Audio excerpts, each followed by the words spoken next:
بسم الله الرحمن الرحيم إن الحمد لله نحمده ونستعينه ونستغفره ونعوذ بالله من شرور أنفسنا ومن سيئات أعمالنا من يهده الله فلا مضل له ومن يضلل فلا هادي له وأشهد أن لا إله إلا الله وحده لا شريك له وأشهد أن محمدا عبده ورسوله وبعد السلام عليكم ورحمة الله وبركاته. To, alhamdulillah, ɗan rage speaker ɗin. A yau Lahadi wanda ya daidai da 20 ga watan Rabiul Awwal, hijira annabi sallallahu alaihi wa alihi wa sallam na da shekara 1417,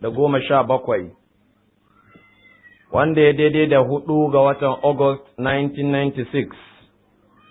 Za mu ci gaba da muhadarat da ake gabatarwa dangane da alamul jinni wa shayatin.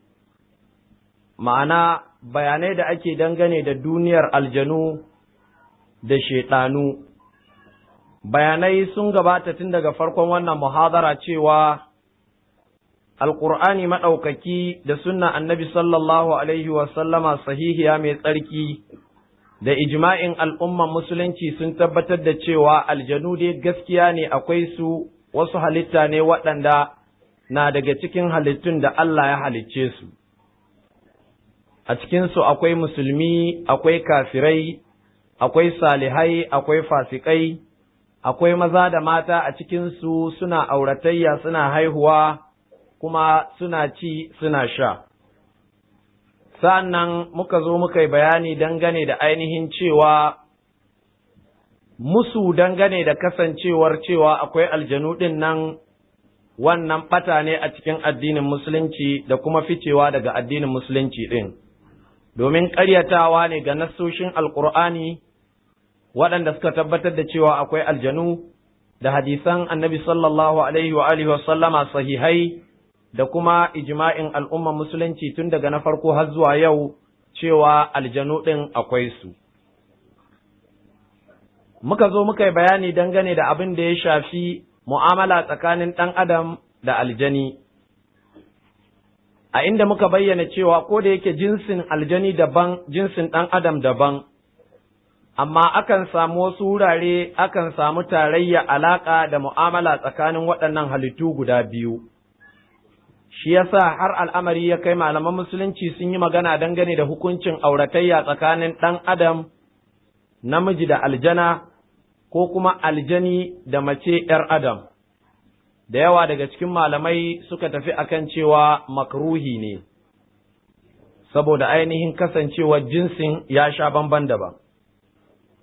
Al'imamu Malik, imamu Darul Hijra, Allah ya gafarta mishi ya ce, yana ƙyamar aure ya gudana tsakanin ɗan adam da aljana ko kuma aljani da wadda take ‘yar adam ce, saboda kada mace ta zo ta yi ciki ba tare da miji ba. A tambaye ta sai ta fake da cewa ai tana da miji ne aljani, shi yasa ba a ganin shi, alhali kuma ciki ne ta je ta samu na banza.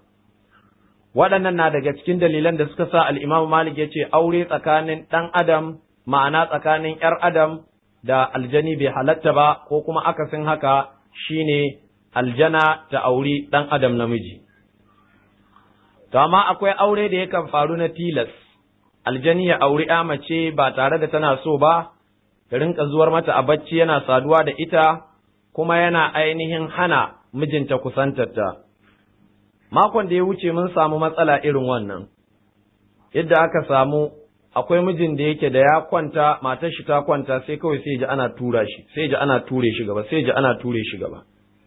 Ma'ana aljanin da yake tare da ita yake aurenta baya son ainihin mijin ya kusance ta, yana son ya rabu da ita saboda shi yana aurenta. Wani aljanin zai ainihin sa matar ta ainihin kiyarda ɗa namiji ya sadu da ita, ko kuma in ɗa namiji ya zo saduwa da ita sai ya toshe farjin, ko wani abu makamancin haka waɗanda za a zo a yi bayani insha Allahu ta'ala. Haka kuma akwai aure na dole wanda yake faruwa har wa yau, aljana ta auri ɗa namiji, ta hana shi ainihin yin aure. Kamar yadda yake ainihin a can muka yi bayani cewa aljani yakan auri ‘ya mace ya hana ta yin aure. Ko kuma ya auri ‘ya mace wadda take mai aure ya ainihin hana mijinta kusantarta. Wannan duk yana faruwa. Sa'an nan mun yi magana dangane da ko zai yiwu ɗan adam ya iya magana da aljani? Muka ce babu abin da ya hana haka ya faru a shar'ance ko kuma a hankalce. A shar'ance dai shari'a ta tabbatar da haka, cewa ɗan adam zai iya magana da aljani aƙalla ta ɗayan hanyoyi uku, ko dai aljanin nan ya rikida ya zama mutum, ɗan adam ya ganshi magana da shi alhali ya sani ko bai sani ba cewa aljani ne, ta wannan hanya ɗan adam zai iya magana da aljani. Kamar yadda yake ɗan adam zai iya magana da aljanin da ya shiga jikin mara lafiya, ɗan adam zai iya magana da shi ta bakin wannan mara lafiya. Kamar yadda yake kuma ɗan adam zai iya magana da aljani ta hanya ta uku, ita ce aljanin ya tsaya a siffar shi ta aljani ba tare da ɗan adam yana ganin shi ba, amma kuma suna magana. Wannan ainihin ya zo a cikin asarin A'amash wanda muka kawo daga al-Imam Ibn Kathirin a waɗancan makonni. To sa'an nan sai muka yi magana dangane da wani ɓangare na mu'amala tsakanin ɗan adam da aljani wanda yake ta wani mummunan ɓangare, ita ce gabar da ke tsakanin ɗan adam da aljani. Muka kawo asalin wannan gaba ta faru ne tun daga kan babanmu annabi Adam alaihi salatu wassalam da kuma Iblis la'anatullahi alaihi. Wannan ainihin gaba ita ta haddasar da har zuwa tashin alkiyama babu shiri tsakanin ɗan adam da shaiɗani wanda yake mugun aljani. To a ƙarƙashin haka, shaiɗan yana da manufofi guda biyu dangane da ɗan adam. Akwai manufa wadda take ta kusa, akwai manufa wadda take ta nesa. Manufa wadda take ta kusa, manufa wadda take ta nesa, ita ce ya ga cewa ya ainihin ɓatar da ɗan adam a nan duniya, ya kau daga hanyar Allah yadda yake ranar alkiyama zai waye gari su haɗu ainihin a cikin wutar jahimu baki ɗaya. Shine Allah maɗaukakin sarki yake cewa inna ma yad'u hizbahu liyakunu min ashabis sa'ir. Shedan yana kiran tawagar shi ne, ma'ana waɗanda suka bi shi don su zama daga cikin ƴan wutar sa'ir baki ɗayansu. A ƙarƙashin haka, wannan ita ce manufa mafi muni kuma wadda take nesa, wadda shedan yake hari dangane da ɗan adam, ya ga cewa ya ainihin ja mishi asara, ya kai shi ga shiga wuta. Sannan manufa ta biyu ita ce shedan yana ƙoƙarin ya ga cewa ainihin ya cutar da ɗan adam a wannan ainihin rayuwa ta duniya, ko ya cutar da shi ta wajen addinin shi ko kuma abin da ya shafi jikin shi. Muka yi bayani akan cewa manufa ta farko a nan duniya ita ce shedan ya ga cewa ya saka ɗan adam a cikin shirka da kafirci. Manufa ta biyu kuma idan ya kasa kaiwa ga wannan, ya ga cewa ya tunkuɗa ɗan adam zuwa ga ainihin wani saɓon Allah wanda zai waye gari ya zama fasiki a ƙarƙashin dokar Allah. Sa'an nan manufa ta gaba daga cikin manufofin shedan akan ɗan adam a nan duniya ita ce ya ga ainihin wato ya kange bayan Allah daga bautar Allah. Duk sanda ka tashi za ka yi bautar Allah ya ƙoƙarin hana ka ko ya sa maka wasu wasi. Manufa ta hudu ita ce idan har ka ƙi biyayya gare shi wajen hana ka bin Allah da ya, to zai ƙoƙarin ya ga cewa wannan biyayya da kake wa Allah ya ɓata ta. Idan sallah ce ya yi ƙoƙarin ɓata ta, in azumi ne haka duk wata ibada daga cikin ibadoji da kake yi. To sa'an nan akwai manufa ainihin ta biyar har wa yau, wadda yake ita ce cutar da ɗan adam dangane da jikin shi. Cutar da ɗan adam dangane da jikin shi na daga cikin manufofin shaiɗan ko aljani dangane da ɗan adam.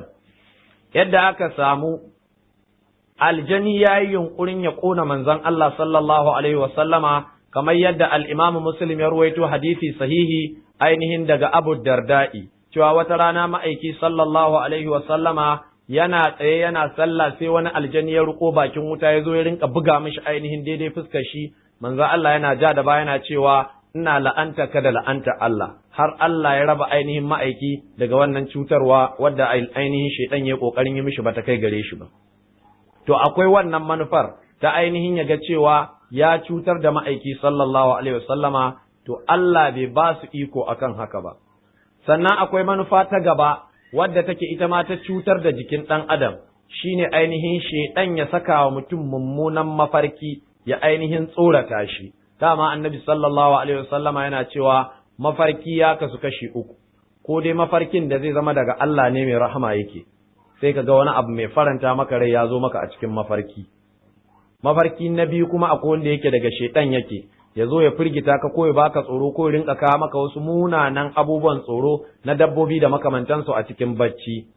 Sa'an nan sai kuma abu na uku dangane da ɓangaren mafarki shine hadisun nafsi, ma'ana akwai wani abu da ke damun ka a rai kana kwanciya sai ainihin wannan abu ya zo maka a mafarki saboda dama ya riga ya ɗarsu ya shiga ainihin cikin zuciyarka yayi zurfi to shedan yakan ainihin sabbaba wa mutum mafarki mai ban firgici wannan hadisi da muka faɗi al-Imam al-Bukhari ya ruwaito shi sannan yana daga cikin manufa ta ainihin shedanun aljanu su yi kokarin kona gidan dan adam annabi sallallahu alaihi wasallama yace duk sanda za ku kwanta ku yi kokarin kashe fitila saboda aljanu sukan turo bera ya ja ainihin hancin lagwani na fitila ya je sa shi inda yake zai kama da gobara saboda haka ma'aiki sallallahu alaihi wasallama ya yi umarnin mutane da ainihin kashe wuta din to ko wannan ya shigo irin wuta wadda ake da ita ta zamani ta lantarki yanzu a ƙashin gaskiya malamai suka ce ya shigo ciki ita ma sai a ƙoƙarin kashe ta in za a kwanta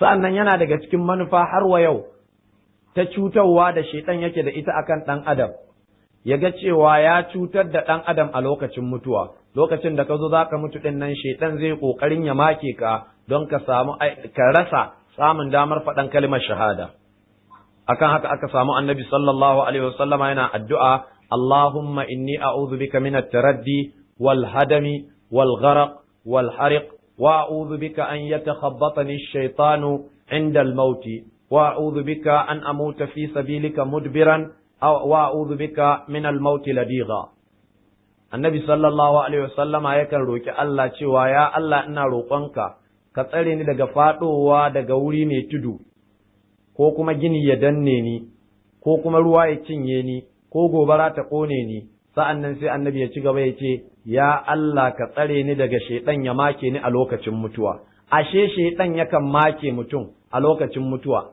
dan ya haramta mishi cikawa da imani to yana daga cikin manufofinsu sa'an nan annabi cikon addu'a yakan ce ya Allah ka tsare ni daga ana filin dagar jihadin musulunci in ba da baya in je kuma in mutu a halin na gudu ɗin sa'an nan ya Allah ina roƙonka ka tsare ni daga mutuwa a halin wani abu ya sare ni maciji ko kunama wannan hadisi al-Imam an-Nasa'i da Hakim sune suka ruwaito shi kuma hadisi ne mai inganci sa'an nan yana daga cikin manufofi munana na ainihin shedanun aljanu dangane da ɗan adam cutar da ɗan adam lokacin da aka haife shi a lokacin da ainihin aka haifi ɗan adam ɗin nan suna ƙoƙarin su cutar da shi shi yasa ma'aiki ya ce duk ɗan da aka haifa sai shaiɗanu sun yi ƙoƙarin sai shaiɗan ya shafe shi sai dai annabi Isa da mahaifiyar shi Maryam saboda mahaifiyar Maryam ta yi addu'a wa inni u'idhuha bika wa dhurriyyataha min ash-shaytanir rajim ya Allah ka tsare wannan ƴa tawa da kuma waɗanda suke zurriyarta daga shaiɗan wanda yake ainihin la'ananne to akan haka annabi Isa Allah ya tsare shi haka kuma mahaifiyar shi Maryam amma bayan haka ma'aiki ya ce duk ɗan da aka haifa sai shi ɗan ya shafe shi shi yasa sai tsandare da kuka sallallahu alaihi wa sallama sannan yana daga cikin munanan cutarwa da ainihin muka yi bayani wanda shaiɗanun aljanu sukan yi wa ɗan adam shine sako annoba ko irin wannan da ake fama da ita ta amai da gudawa ko annoba ta zazzaɓi ko ta ciwon kai duk baki ɗaya manzon Allah sallallahu alaihi wasallama ya ce a anna fina a ummatahu bi-ta'ni wat-ta'un mafi yawancin al'ummar shi za su ainihin wato ƙare ne ta hanyar ma'ana kisan kai kashe-kashe da kuma at-ta'un annoba wadda za ta rinka faruwa wakhzu a'da'ikum min al-jinni manzan Allah ya ce ita annoba ɗin cutarwa ce wadda yake makiyanku cikin aljanu suke ainihin sakinta wa fi kullin shahada manzan Allah ya ce kowanne daga cikin waɗannan biyu ɗin shahada ne ko ka je filin jihadi a kashe ka kayi shahada ko kuma ainihin ka mutu a halin annoba kayi shahada mun fahimci wannan da kyau ko saboda haka yana daga cikin manufofi na ainihin shedanu dangane da mutane su ga cewa sun saukan musu da annoba to meye maganin annoba irin wannan in ta faru sai ainihin a koma ga Allah ai ta tuba ana yawaita karatun alqur'ani da addu'a har Allah ya taimaki mutane ya yaye musu wannan bala'i wannan hadisi da muka karanta al-Imam Ahmad da Tabarani suka ruwaito shi da kyakkyawan isnadi sannan yana daga cikin ainihin cutarwar da shaitan yakan yi wa ɗan adam waɗanda muka yi bayani aljani yakan saka wa ƴa mace jini ya wuce ka'idar jininta ainihin na haila shine abin da ainihin ake kira al-istihada ko kuma annazif a wurin likitoci ta saba yin hailarta kwana 2 ko kwana 3 sai haila ta je mata tsawon wata guda. Akwai cikin matan Annabi sallallahu alaihi wasallama Ummu Habiba sai da ta shekara 7 jini na zuba daga farjinta. To duk wannan yana daga cikin nau'i na ainihin cutarwarsu, tare da cewa wannan cutar tana iya faruwa ta hanyar aljanu kuma tana iya faruwa ta hanyar tabi'a. Addinin musulunci duk baki ɗaya ya zo da yadda za a yi magana akan maganin su insha Allahu. Mai yiwa a ƙarshen waɗannan muhadarat da ake gabatarwa za a ɗan gutsuro kaɗan daga cikin waɗannan abubuwa saboda jama'a su fa'idantu. Sannan yana daga cikin cutarwar da shaiɗanu suke wa mutane, tarayya da aljanu suke da mutane wajen cin abinci ko wajen shan abin shan su ko wurin kwanan su. Duk sa'an da ka zo za ka ci abinci in baka ambaci sunan Allah ba, ma'aiki ya ce za ku ci tare da shaiɗani. Duk sa'an da ka ambaci sunan Allah ka fara ci sai ya koma gefe guda sai ya tsuguna. Lomar ka tana faduwa sai annabi ya ce ka ɗauka ka kakkaɓe ta, idan baka ɗauka ka kakkaɓe ta ba, manzon Allah sallallahu alaihi wasallama ya ce sai ainihin wannan shaiɗani sai ya ɗauka. To, haka in ka zo shan abin sha sai ka faɗi sunan Allah, kuma kada ka sha a tsaye sai dai in hali ya ƙure maka babu inda za ka zauna ko ka tsuguna. Duk annabi sallallahu alaihi wasallama ya shar'anta wannan. Annabi ya ce wanda yake shan abin sha a tsaye ko yake cin abu a tsaye to yana ci ko yana sha tare da ainihin shaidani. Sa'annan duk sa'an da ka tashi shiga gidanka idan baka yi wani zikiri ba to zai kasance ainihin kun shiga tare da shaidanun aljanu waɗanda kai ma ka san sauran za su cutar da kai. Kamar yadda yake shaidanu suna cutar da ainihin ɗan adam wajen saduwar shi da ya zo yi da iyalin shi. Ma'aiki ya ce da a ce ɗaya daga cikin ku zai zo saduwa da matar shi ya ce bismillahi Allahumma jannibna shaitan wa jannibi shaitana ma razaqtana, babu yadda shaitan zai ya cutar da su. Ma'ana da sunan Allah muke farawa, ya Allah ka nesanta mu daga shaitan kuma ka nesanta arzikin da zaka bamu na ɗa daga shaitan. Annabi ya ce idan Allah ya kaddara za a samu ɗa a wannan saduwa har abada faufau shaitan ba zai taɓa cutar da shi ba. To kaga ashe rashin yin wannan addu'a ɗin na daga cikin sharrin da zai haifar da samun ‘ya'ya'yan iska, saboda duk inda ka ga ɗan iska, to wannan na daga cikin sakamakon ɓatarwa da shaiɗan ya mishi. Allah ya kiyaye. To bayan mun yi bayanai akan waɗannan sai muka zo matsala akan masu shaitan lil insani, asar, matsala dangane da shaiɗan ya shafi jikin mutum ko kuma ya shiga jikin shi. Muka fara tattauna wannan matsala inda muka kawo daga cikin ainihin a littafin al'ibana an usulid diyana ta al'imamu Abul Hassan al'ash'ari Allah ya ji ƙanshi da kuma littafin Shekul Islam Ibn Taymiya inda Shekul Islam Ibn Taymiya ya ce, dangane da cewa aljani ya shiga jikin mutum, wannan abu ne wanda yake tabbatacce dukkanin malamai da limamai daga cikin ahlus sunna da sauran jama'ar musulmi sun tabbatar da wannan. Saboda Allah maɗaukakin sarki ya ce, الذين يأكلون الربا لا يقومون إلا كما يقوم الذي يتخبطه الشيطان من المس. masu cin riba a ranar gobe alkiyama ba za su iya miƙewa ba sai miƙewa irin wadda shedan irin miƙewar da mutumin da shedan ya ainihin buge shi yake, ma'ana ya tashi ya faɗi. Ma'ana alqur'ani ya tabbatar da cewa ashe shedan ainihin yakan shiga jikin mutum ya buge shi ko kuma yakan shafe shi. To wasu sai suka ɗauki wannan aya a zahirin ma'anarta sai suka ce a'a shaidani dai zai iya shafar jikin mutum amma ba zai iya shiga jikin shi ba, sai aka ce waɗannan ba su fahimci abin da ake kira da addinin musulunci ba ko kuma sun jahilci lugal arabiyya, domin masu a larabci yakan ɗauki addukhul. Gashi Allah yana cewa aula mastumun nisa'a, Allah yana magana dangane da abubuwan da suke wajabta wanka na janaba sai ce aula mastumun nisa'a, zaka fasara da cewa ko kun shafi mace, shafan mace yana sababa wanka ne? Allamsu anan addukhul, to haka masu yana ɗauka ainihin addukhul shi ma, ma'ana shaidani zai iya shafar jikin mutum wani lokacin kuma zai iya ainihin kaiwa ga ya shiga jikin shi. Sa'annan Ibn Taymiyyah ya kawo dalili har wayo cikin Sahih Bukhari da Annabi ya ce inna shaytana yajri min ibn adama majrad dam, shaitan yana shiga jikin ɗan adam yana yawo duk inda jini yake yawo. To shaitan shine uban aljanu, in ya zama shaitan yana iya shiga jikin ɗan adam ya shiga duk inda jini yake shiga, dan an ce aljani wanda yake bai kai lalata da wulakanci da ɓata jikin ɗan adam kamar shaitan ba, dan an ce aljani na shiga jikin mutum ai bai zama bakon abu ba. Shi yasa zai iya shiga jikin mutum ya ainihin yi mishi duk abin da zai yi, amma baki ɗaya abin da ake so ka sani shine da izinin Allah yake yi. Allah ya shiryar da mu. Sa'annan Ibn Taymiyyah ya sake kawo magana daga Abdullahi dan gidan al-Imam Ahmad cewa Abdullahi ya ce wa mahaifin shi wasu mutane suna cewa wai aljani baya shiga jikin mutum. Sai Imam Ahmad ya ce ya ɗana waɗannan mutane sun shiga cikin ainihin kuskure, ma'ana kuskure sun shiga cikin kuskure.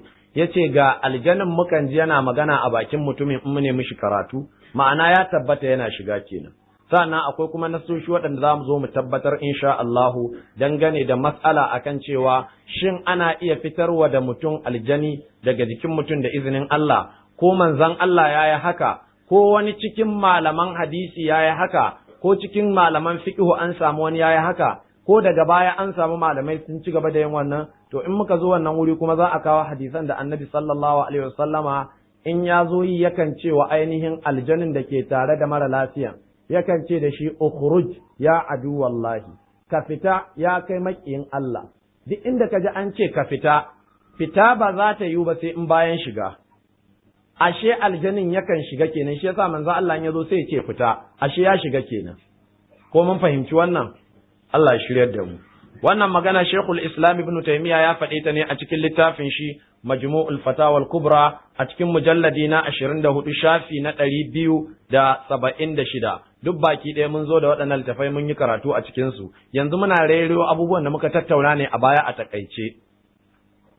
Sa'annan kuma Ibn Taymiyyah ya ƙara da cewa cikin limaman addinin musulunci babu wanda aka samu yake musun cewa aljani yana iya shiga jikin mutum.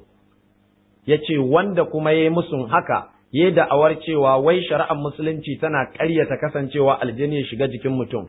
Ibn Taymiyyah ya ce wannan mutum ya yi wa shari'ar musulunci ƙarya, ya ce domin cikin dalilan shari'ar musulunci, Alƙur'ani, hadisi, ijma'i, ƙiyasi, duk baki ɗaya babu abin da ke ƙaryata cewa aljani zai iya shiga jikin mutum. Sa'an nan Ibn Taymiyyah a cikin mujalladi na 19 shafi na 12 a cikin Majmu'ul Fatawa al-Kubra ya ce sai dai waɗanda aka samu sun yi musun cewa aljani na iya shiga jikin mutum su ne ainihin wato wasu kaɗan daga cikin ainihin ƙungiyar Mu'tazila kama ainihin Abu Ali al-Jubba'i da kuma Abubakar Razi. Waɗannan sun yi musu akan cewa haka ba za ta yiwu ba. To haka a wannan zamanin ma an samu wasu sun ƙaryata haka. Al-Ghazali al-Mu'asir wanda ya rasu watanni 2 da suka wuce, ya yi littafi ya sa mishi bainal fuqaha wal muhaddisin. A cikin wannan littafi al-Ghazali, ina ce Ghazali wannan ba ina nufin wancan Ghazali ba, Abu Hamid al-Fiqi, Abu Hamid al-Ghazali wancan da ya rasu yau kamar shekara 1000 ba kaɗan. A al-Ghazali wannan watan shi kamar 2 da rasuwa, kwanan nan ya rasu a ainihin Madina. To a cikin littafin shi bainal fuqaha wal muhaddisin ya yi musun cewa babu yadda za a yi aljani ya iya shiga jikin mutum. Ya ce wannan ƙarya ce. Sai ya ce idan da abin gaskiya ne, dan menene ba mu ji Kiristoci da mutanen Amerika da mutanen Rasha da mutanen Jamus suna cewa aljani ya shiga jikinsu ba. Shin aljani ba zai shiga jikin kowa ba sai jikin musulmi? Abin da Ghazali ya faɗi kenan sai mu ce Ghazali ya tafka kuskure. Domin wannan magana ta saba wa Alƙur'ani, ta saba wa hadisai da ijma'in al'ummar musulunci. Shi yasa malamai suka biyo ɗaya bayan ɗaya aka rinka mishi raddi. Ga wannan littafi Shiwarun Hadi wanda ainihin baki ɗaya raddi ake akan Ghazali akan irin waɗannan maganganu da makamantansu. Na haka kuskure Ghazali yayi. Abin da za mu ce wa Ghazali a takaice shine wane ne ya gaya wa Ghazali cewa aljanu ba su shiga cikin kafirai? Babu wanda ya gaya mishi haka, inna ma abu ne wanda kawai ya suranta a cikin kwakwalwar shi ya faɗi. Kuma ko da aljanu ba su shiga cikin ainihin kafirai, ai ba abu ne wanda yake na mamaki ba, ba za a yi mamaki akan haka ba, saboda kasancewar ai kafirai ɗin waliyai ne na su ainihin shaiɗanu ɗin masoyansu ne. To tunda masoyansu ne, dama menene manufa in sun shiga jikin mutum shine su cutar da shi. To wannan sun riga sun cutar da shi tunda sun lalata aqidar shi. Me ya rage kuma? Kafirai ne sun riga sun zama mabiya shedanu dan haka koda ba su shiga jikin su ba wani abu ne abin mamaki ba. Balle kamar yadda na gaya mana cikin waccan muhadara, ya tabbata a ƙasashen Amerika da makamantansu, ya tabbata cewa aljanu din suna fitinar waɗannan kafirai, har ya kai likitoci sun fahimci cewa babu wani magani da za a yi dangane da kora aljani ɗin irin karatun alƙur'ani. shi yasa da yake bature yana da dabara fa sai suka ainihin haɗo wasu surori a cikin alkur'ani waɗannan surori suna dukan ainihin aljanu da shaiɗanu sai a haɗa su gaba ɗaya a cikin kaset sai a samu wani ɗaki sai a computerizing ɗin shi ya zama an sa mishi duk kwamfuta ce take sarrafa waɗannan kaset ana samun mutum da larura irin wannan sai su tunkuɗa shi cikin wannan ɗaki sai su kulla ƙofa sai su ainihin buɗe wannan ainihin kwamfuta sai ta ci gaba da aiki karatun Qur'ani ta sama ta ƙasa ta bango da bango gabas da yamma kudu da arewa har sai lokacin da aka ji wannan mutum ya gama buge-bugen shi ya warke tsaf sai su buɗe mishi sai ya fito wani lokacin ma ya buɗe ya fito da kanshi saboda haka Ghazali yayi wannan magana ne a bisa kuskure Allah ya kiyaye alaikum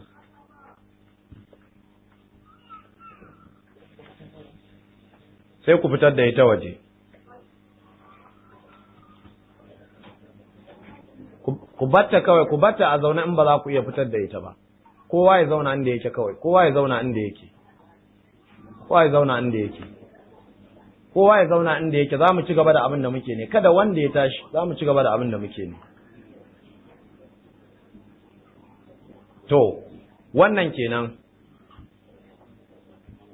tunda ya tabbata a shar'ance cewa abu ne mai yiwuwa aljani ya shiga jikin ɗan adam kuma abu ne mai yiwuwa in ya shiga jikin shi ɗin ya rinka cutar da shi ya kamata kowa ya saurara abubuwan da suka tara muke nan waɗannan al'amura kuma al'amura ne waɗanda suke da muhimmanci musamman ana gini wasu suna rusa muku ya kamata sai ku tsaya sai ku fahimci waɗannan abubuwa da hujjojinsu mai yiwuwa kai ka yarda da waɗannan abubuwa da ake faɗi amma ka yarda babu dalilai a hannunka sai aka zo ana zayyana dalilan kamata yayi kowa sai ya zauna ya saurara duk wannan kai da komowa da kuke ba su da amfani kowa ya zauna ya saurara har tambayoyi yau ba za mu samu damar shigar da tambayoyi ba mun aje sai ƙarshen muhadarar mu saboda mun shigo abubuwa mafiya muhimmanci dangane da wannan matsala tunda ya tabbata cewa aljani yakan shiga jikin mutum kuma in ya shiga jikin mutum din yakan cutar da shi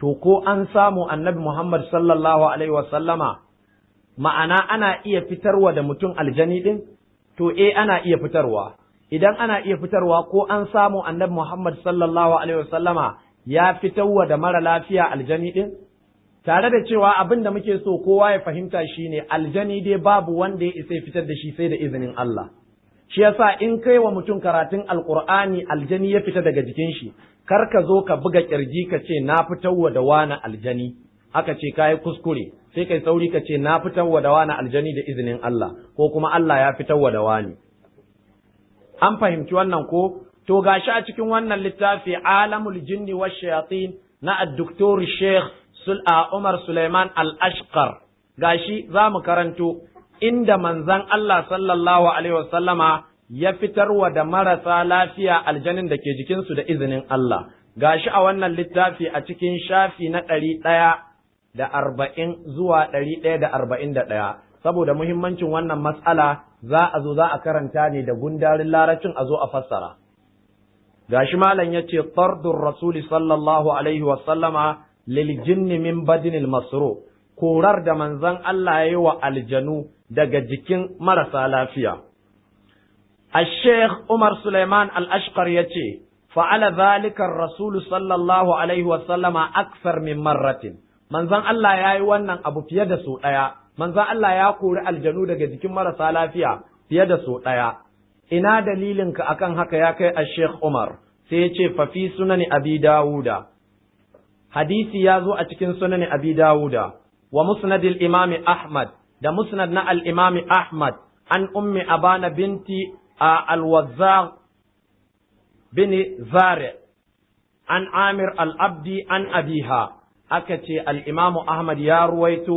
دقا أم أبان الوزاع تن زارع تن عامر الأبدي عن أبيها تاكربو وانا حديثي دقا أينهم محيفنتا أن جدها الزارع انطلق إلى رسول الله صلى الله عليه وسلم معنى وانا حديثي ta ya ruwaito daga jika daga haka ma'ana ‘yan gida ɗaya ne suka ruwaito hadisin shi yasa asalin hadisin ta ruwaice shi ne a wurin mahaifinta mahaifinta kuma ya ruwaici hadisin a wurin mahaifin shi mahaifin nashi sahabi ne. Yace ya tafi wurin manzon Allah sallallahu alaihi wasallama fantalaka ma'ahu bibnin lahu majnunun, sai ya tafi wa da manzon Allah wani ɗa nashi mahaukaci, yana da ɗa mahaukaci wannan sahabi, sai kai shi gurin manzon Allah sallallahu alaihi wasallama. Aw ibnu ukhtin lahu, ko kuma ɗan ƴar uwar shi ne, ba ɗan shi na cikin shi ba, ɗan ƴar uwar shi. Qala jaddi, ita mai riwaya sai ta ce sai kakan nata yace falamma qadimna ala rasulillahi sallallahu alaihi wasallama qultu, muna isa wurin manzon Allah sallallahu alaihi wasallama sai na ce inna ma'i ibnan li aw ibna ukhtin li majnunun, ya manzon Allah nazo da wani ɗanawa ko ɗan ƴar uwata wanda yake fama da hauka. Ataituka bihi tad'u Allah lahu, nazo maka da shi ne dan ka roƙa mishi Allah.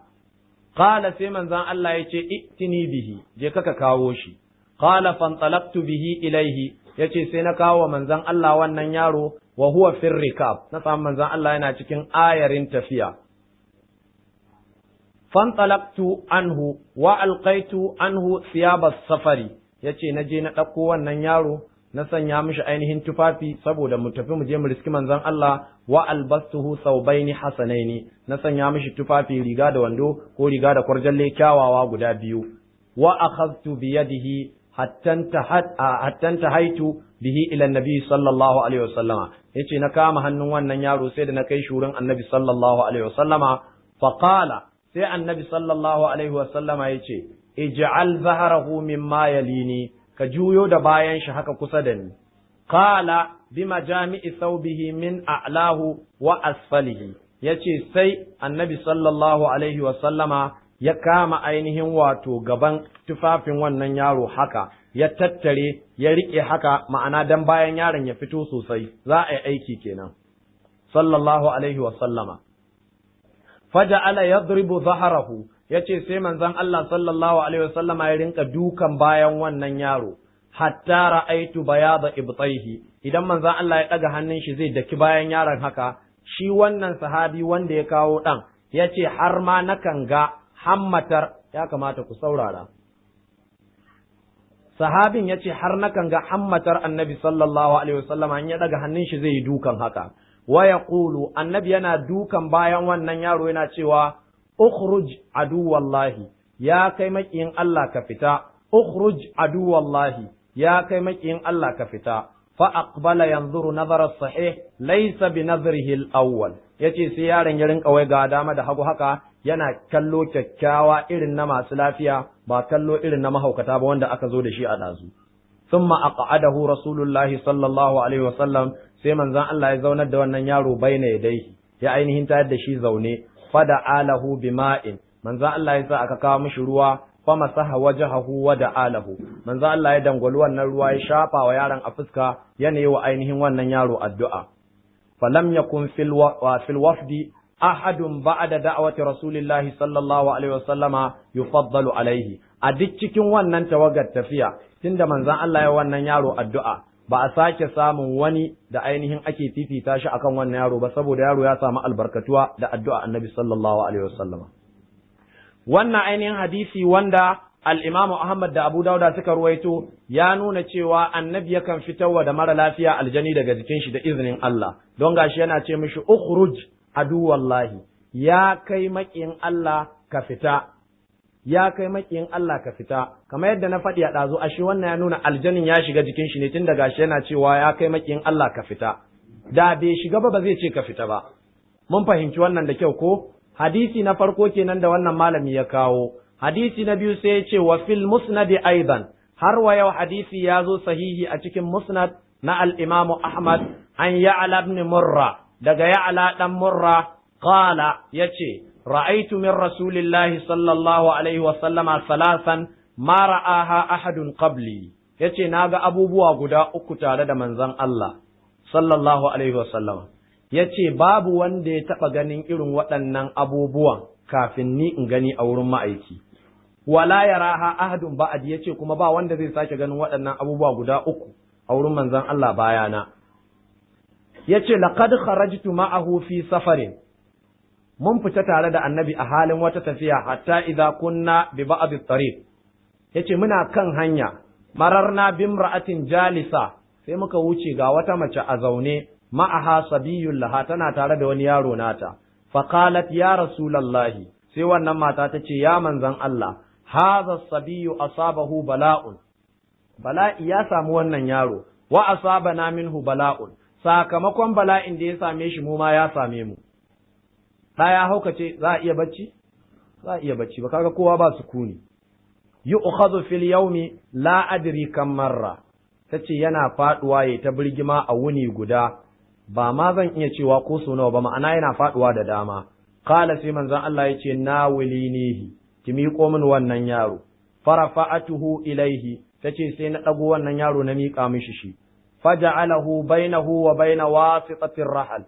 sai manzon Allah ya sanya wannan yaro tsakanin shi da ainihin sirdin raƙumin da yake akai summa fagharafahu sai ma'aiki ya buɗe bakin wannan yaro fana fasa fihi salasan ya tofi so uku wa qala yace bismillahi ana aduwallahi ikhsa ana abdullahi ikhsa aduwallahi ma'aiki yace bismillahi ana abdullahi ni ne manzon Allah kuma bawan Allah ikhsa aduwallahi ya kai makiyin Allah ka kaskanta abinda ma'aiki ya faɗi kenan thumma nawalaha iyyahu sannan sai miƙa mata wannan yaro da ya miƙa mata wannan yaro fa qala sai ya ce alqina fi raja'a fi hadha makan idan mun zo dawowa ki zauna anan ki jira mu don ki ba mu labari fa akhbirina ma fa'ala ki ba mu labarin halin da yaron yake ciki qala sahabi mai riwaya yace fa dhahabna wa raja'na fa wajadnaha fi dhalika makan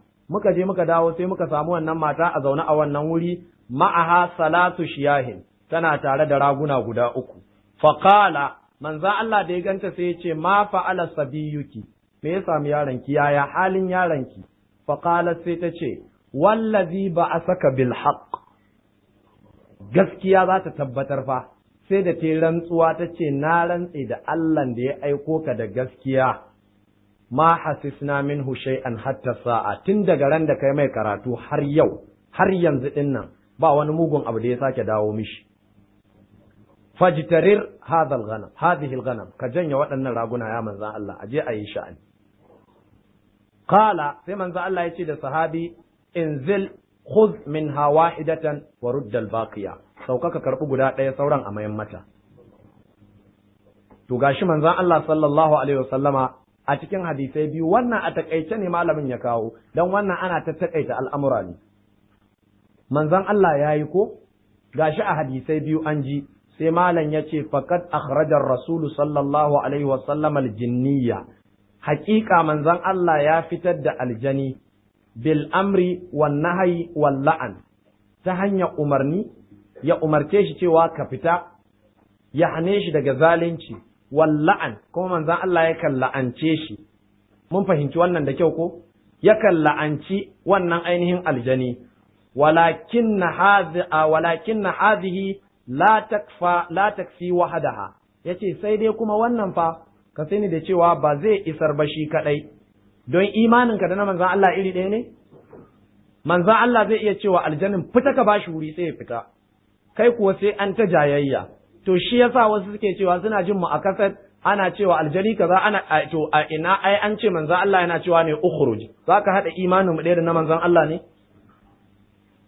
za mu zo mu karanto annabi Isa alaihi salatu wassalam dakawa aljani tsawa yake sai fite ba mara lafiya wuri fa za ka haɗa imaninka ɗaya da na manzan Allah annabi Muhammad sallallahu alaihi wasallama da na annabi Isa alaihi salatu wassalam to shi yasa malam yake cewa umarni da hani din da kuma la'anta din kadai ba zai isar ba fa inna liquwwatil iman wa thibatil yaqin wa husnil sila billahi asarun kabirun fi hadha ya ce domin ƙarfin imani da tabbataccen yaƙini da kyakkyawar alaƙa tsakaninka da Allah yana da ta'asiri a wajen wannan fa. Mun fahimci wannan ko? Za mu ji, akwai inda yake wani zai gagare ka sai ka kira wani sai iya yin abin. Saboda me? Saboda mai yiwa ya fi ka ƙarfin imani, ya fi ka ainihin ƙarfin yaƙini, ya fi ka kyakkyawan ainihin bauta ga Allah.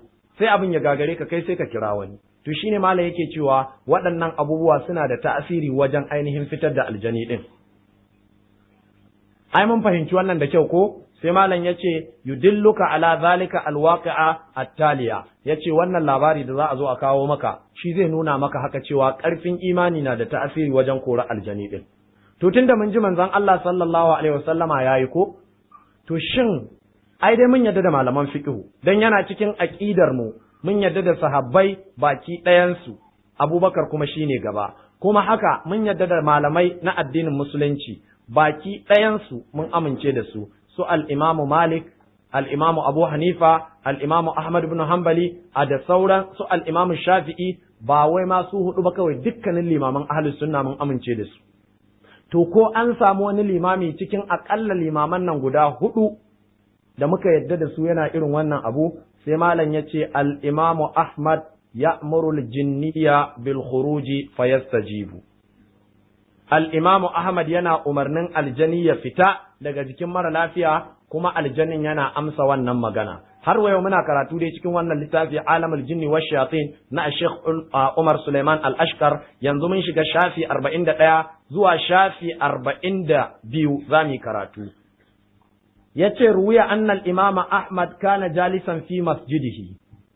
An ruwaito cewa wata ran al-Imam Ahmad yana zaune a masallacin shi. إذ جاءه صاحب له من قبل الخليفة المتوكل.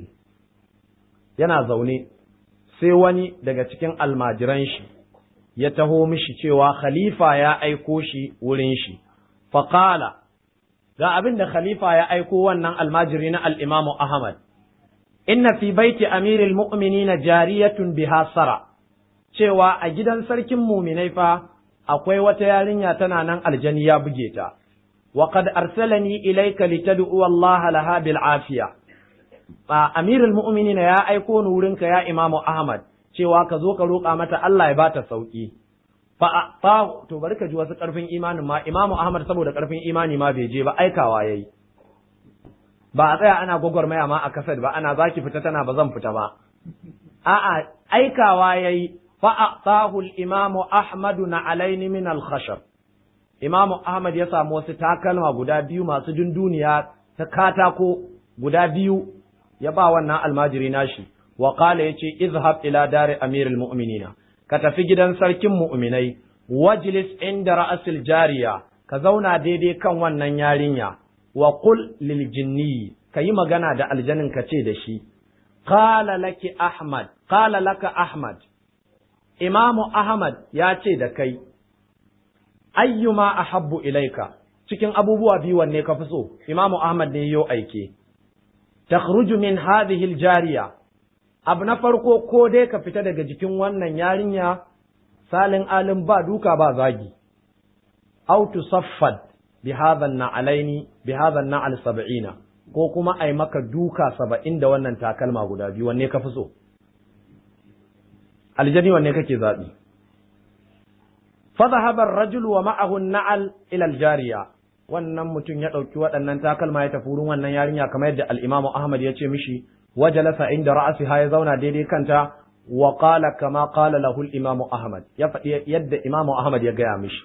Fa qala al-maridu ala lisan al-jariya, sai aljanin yayi magana a harshen wannan yarinya, yace as-sam'u wat-ta'atu li Ahmada. naji abin da Ahmad ya faɗi kuma nayi biyayya. Law amarana an nakhruja min al-Iraq la kharajna minhu.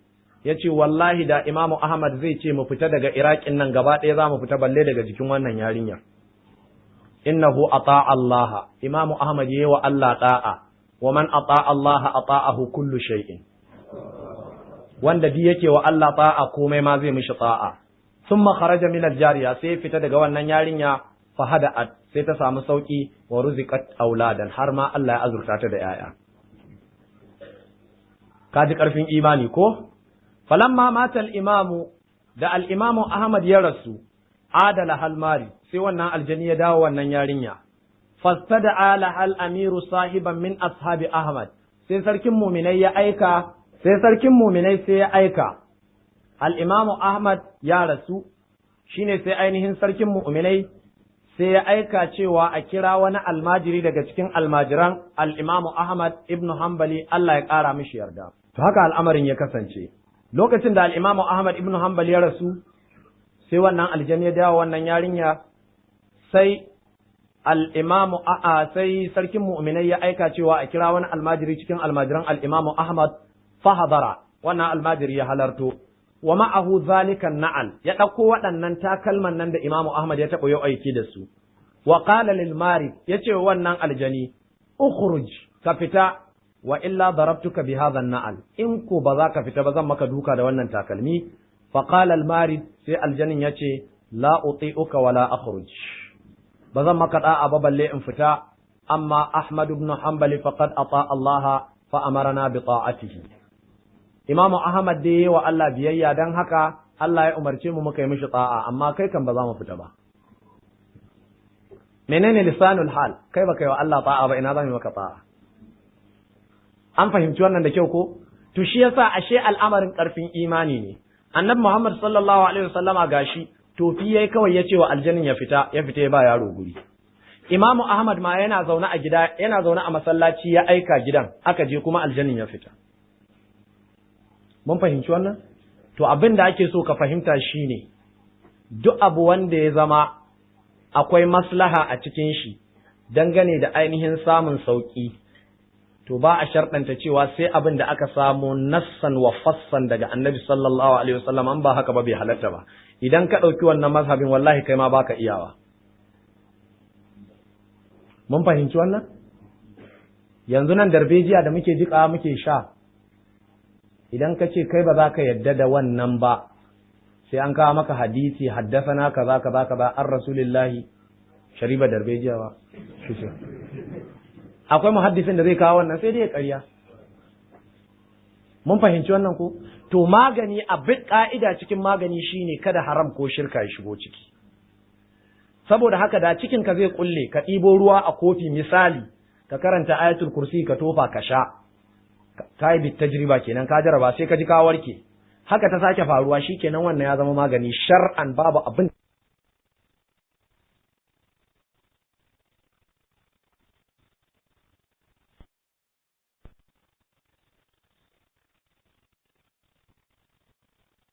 dan Imamu Ahmad suna jaraba abin, amma abin ya gagare su saboda an samu matsala tare da su. To a wajen neman fitar da aljani din nan ana samun wata matsala. Wani aljanin zai ce ba zai fita ba sai an bashi kaza, wani zai ce sai an bashi turare, ya ce aje a aje turaren a wuri kaza, wani zai ce sai an aje ƙwaryar nono, wani zai ce sai an yanka kaza. Ina hukuncin wannan? Shine dai Sheikh Umar Suleiman Al-Ashqar a cikin wannan littafi Alamul Jinni wa Shayatin a cikin shafi na 143 yace Istirza'ul Jinni. Ina hukuncin neman yardar da aljani kafin ya fita? Aljani ya nemi sai an yi mai abin da zai ji daɗi tukuna zai fita, ina hukuncin a biya wannan aljani wannan bukata? Yace wa ba'dun nasi yuhawiluna istirda' al-jinni alladhi yusri'u al-insan bi-dhabhi lahu. Wasu mutanen sukan nemi yardar da aljanin da ya shiga jikin ainihin mara lafiya ta hanyar yi mishi yanka. Wa hadha min ash-shirki alladhi harramahu Allah wa rasuluhu. Yace wannan na daga cikin shirka wadda Allah da manzon Allah sun haramta ta. Mun gane wannan ko? Hanyar bokaye ne ko hanyar bori ne, ko da kai da zaka zo kane wa mutum karatun alqur'ani, in aljannin yace ba zai fita ba sai an yanka kaza ko sai an yi kaza, ko me yace ayi ba za a yi ba, don ba sharadi bane akan ya fita sai an yi mai kaza. Aka ce ko da kaza din nan ya halatta, don shi azzalimi ne. Azzalimi yace ba zai bar zalunci ba sai an bashi wata bukata tashi, ba zai yiwu ba. Don haka ko da cewa yayi sai an bashi naira 50 zai fita, aje a aje wannan naira 50 a wuri kaza, sai a ce ba za a bashi ba. Dalili, zalunci kake, kuma kai zalunci sai an lallashe ka, sai an kawo kuɗi an baka, ko sai an maka abin da kake so sannan ka bari. Faufau ba za a yi haka ba. Don haka yake warwaya annahu naha an zaba'ihil jin, kuma an ruwaito cewa shari'ar musulunci ta hana ainihin yi wa aljanu yanka. Shi yasa babu kyau ai wa aljanu yanka. Za mu zo za mu magana akan sihiri insha Allahu. Shi yasa aka ce shin za a ƙarasa wannan muhadara a yau ne? Na ce to ai muhadara wasa sabon girki. Saboda ban ma shiga magana akan sihiri ba, wanda yake magana akan sihiri din nan na ɗauka tana da muhimmanci kwarai da gaske saboda al'amuran suna faruwa sai an zo an shiga tukuna za ka ji muhimmancin abin dukkanin matsalolin sai an shiga sai ka ji ashe da an bar wannan da ba a ji daɗi ba saboda haka matuƙar dai jama'a ba su ƙosa ba to insha Allah za mu ci gaba da muhadarat idan jama'a sun ƙosa sai mu bar muku tudun wadaku sai mu koma mu ce mu ƙarasa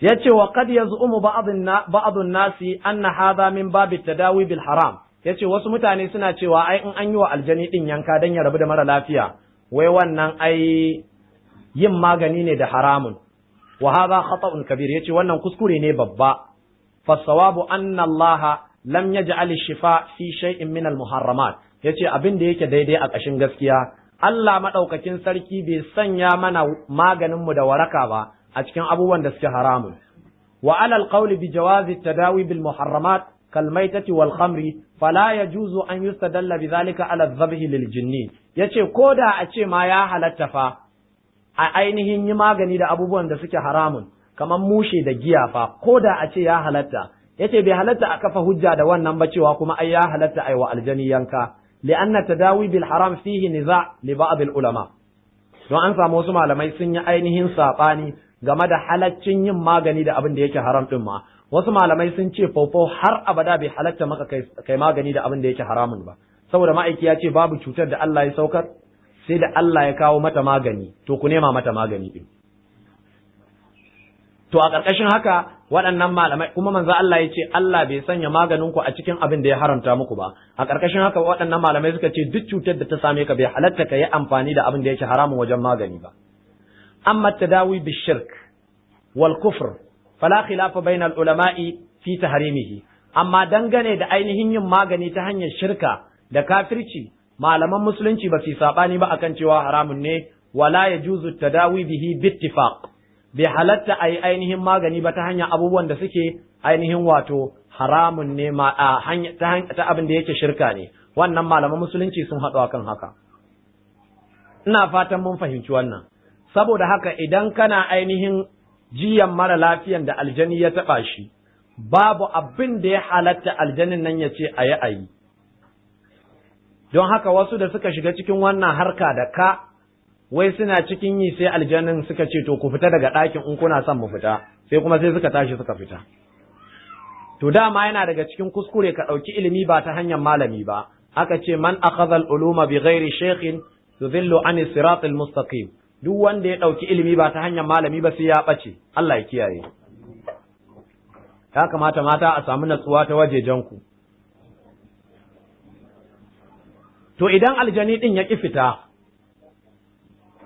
mun ji dai cewa annabi sallallahu alaihi wasallama yakan umarce shi da fita yakan hane shi game da yin zalunci kuma har yakan kai ga yin duka ko da la'anta to ko ya halatta gare ka kai da ba annabi ba ka zagi aljani ko ka la'ance shi ko ka doke shi tare da cewa abin da muke so mutane su fahimta wannan duka da ake yi fa ane a jikin mara lafiyan ne amma dukan yana karewa a jikin aljanin ne saboda aljanin ke jin zafin don mara lafiyan yana farfadowa an kace yaya ka rinka jin mari sai ya ce mari bai ji ana mari ba to shine sai a Sheikh Umar Suleiman Al-Ashqar a cikin wannan littafi Alamul Jinni wa Shayatin a cikin shafi na 139 zuwa 140 yace sabbul jan wa darbihim sabbul jan wa darbuhum zagin aljanu da kuma dukansu.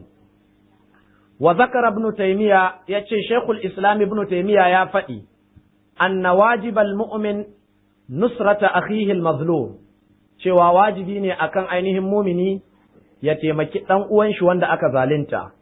Wa hadha al-masru wannan mutum da aljani ya shige shi yake wahalshe shi mazlumun aljanin nan ya zalunce shi. walakin nan nusrata takunu bil adli kama amara Allah sai dai wannan taimako din dole ya zama akwai adalci kai da zaka fitarwa da mutum aljannin nan da izinin Allah dole kai adalci kaka cutar da aljannin shi kanshi ma'ana in ka umarce shi ya bi umarni to ba daidai bane kuma ka ce zaka ci gaba da karatun alqur'ani kana babbaka shi saboda karatun alqur'ani yana kona kafirai da fasikan ainihin aljanu din zaka ji ana karanta yana cewa wash wash wash wash zafi yake ji, sai ka ce akwai zafi ya kai wuta, sai ya ce ya fi wuta, wane wuta? Amma yana musulunta ya gyara halin shi, sai ka ji ya ce kuma kai mishi karatun yanzu kuma daɗi yake ji. Kaga mu'jiza ta alqur'ani kenan.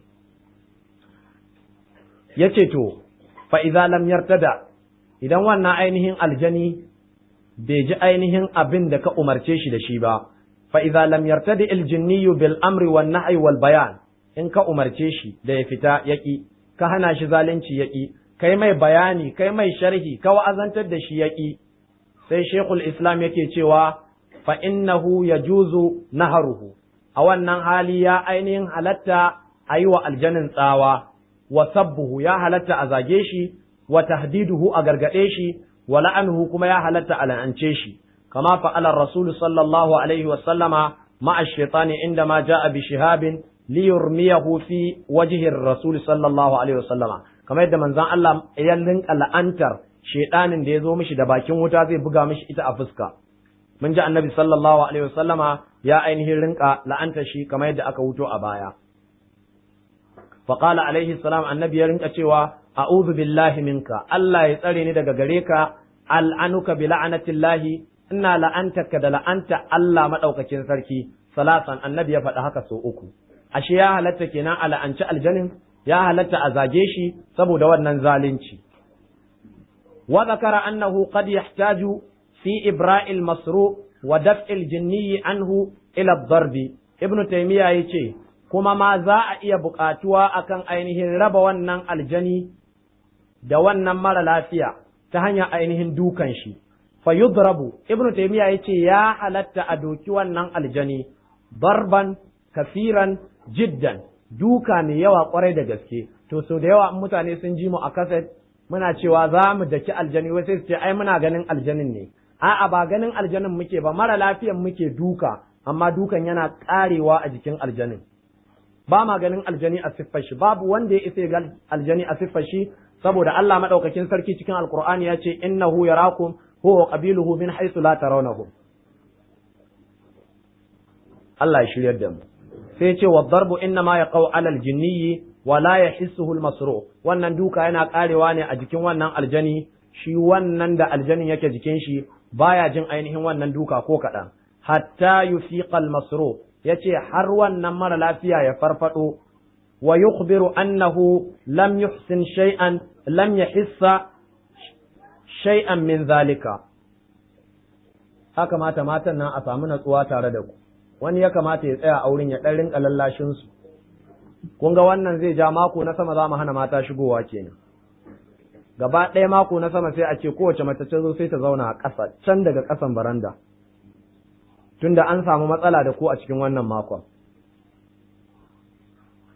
To shine Ibn Taymiyyah ya ci gaba da cewa har mara lafiyan ya farfado sai ba da labarin cewa wannan duka da duk waɗannan abubuwa bai ji su ba ko kaɗan.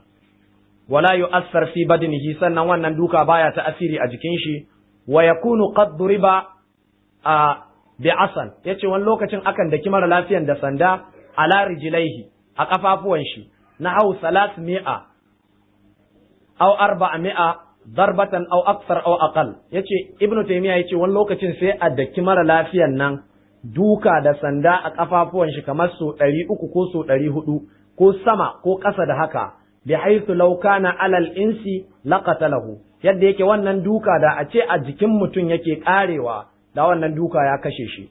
Wa inna ma huwa alal jinni, wannan duka yana karewa ne a jikin aljanin. Wal jinniyu yusihu, sai ka ji aljanin na yasihu, aljanin yana kuka, wa yasrah, yana yin ihu, wa yuhaddithu al-hadirina bi umurin muta'addida, waɗanda suke halarce sai ka ji aljanin nan yana gaya musu abubuwa daban-daban yana magana da su. Wa yadhkuru Ibn Taymiyyah annahu fa'ala hadha wa jarabahu marratin kathira yatulu wasfuhu bi hadarati kathirin. Ibn Taymiyyah ya bada labarin cewa shi yana yin haka kuma yayi waɗannan abubuwa wanda yake yafi ƙarfin a ce za a kirga a gaban kuma jama'a da yawa sun ga haka. Wannan a takaicen takaitawa dangane da abin da ya shafi cewa aljani yana shiga jikin mutum gaskiya ne.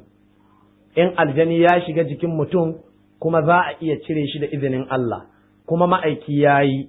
Sa'an nan malamai cikin malaman fiƙihu kamar Imamu Ahmad ibn Hanbali sun yi, to wajen yin wannan ɗin ne shine aka ce za a iya ainihin zagin shi ko la'anta shi ko dukan shi idan ya ƙi rabuwa da wannan mara lafiya, kamar yadda yake ba za a yi wani abu ba don a yardar da shi wannan ainihin aljani a lokacin da ake umarnin shi da ya fita. To bayan haka, kamar yadda na ce, shin an samu malaman musulunci sun ci gaba da yin waɗannan abubuwa? To dangane da waɗannan al'amura an samu malaman musulunci sun ci gaba da tun daga zamanin Annabi sallallahu alaihi wasallama har zuwa yau ɗin nan. Kuma kowace ƙasa cikin ƙasashen addinin musulunci akwai malaman musulunci suna bin waɗannan hanyoyi wajen raba mutane da waɗannan shaiɗanun aljanu da izinin Allah, ba tare da an bar mutane sun je wurin bokaye ba ko wuraren ‘yan bori da makamantansu. Domin cuta dai gaskiya ne tana faruwa, aljani gaskiya ne yana shiga jikin mutum.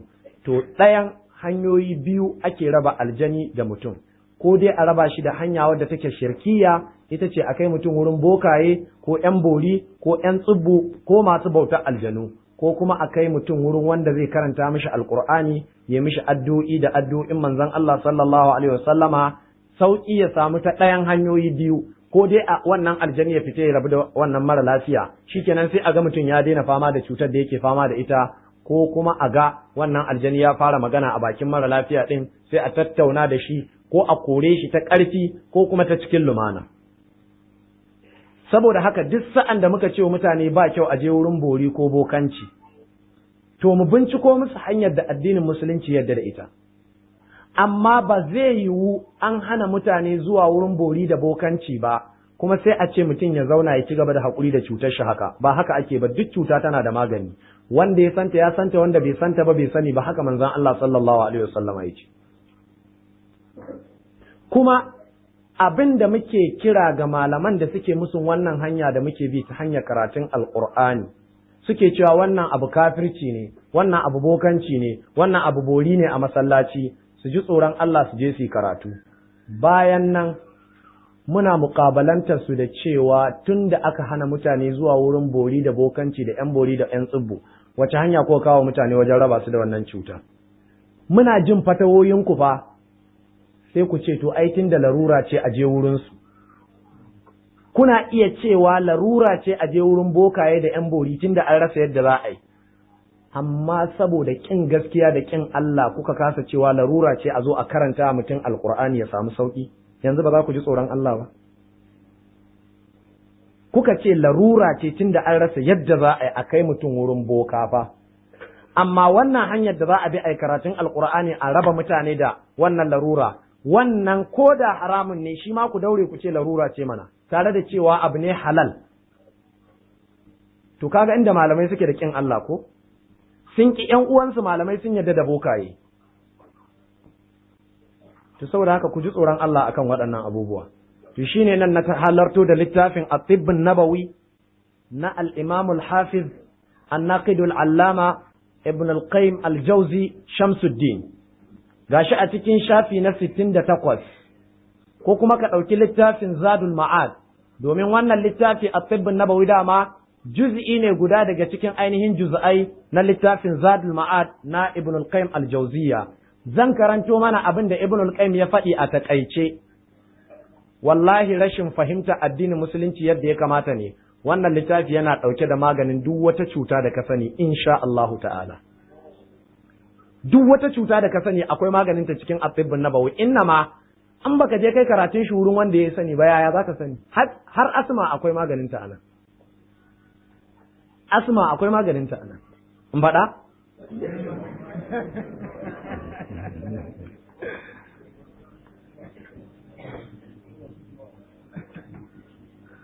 A Sheikh Muhammad Nasiruddin Al-Albani, babban malamin hadisi ko? Ya ce ya kamu da cutar asma. Da ya kamu da wannan cuta ya ce sai ya karanta cikin littafin At-Tibbun Nabawi na Ibn al-Qayyim, wannan littafi da ke hannuna. Cewa idan mutum ya zauna kwana 40 baya cin abinci, yana shan ruwan zamzam zai warke. A Sheikhul Albani ya ce sai tattara ina shi sai ya koma Makka, ya zauna gindin Ka'aba, gashi ga rijiyar zamzam. Ya zauna kwana 40 baya cin abinci, ya ce ko kaɗan baya cin abinci, ya ce sai ruwan zamzam ɗin yake sha.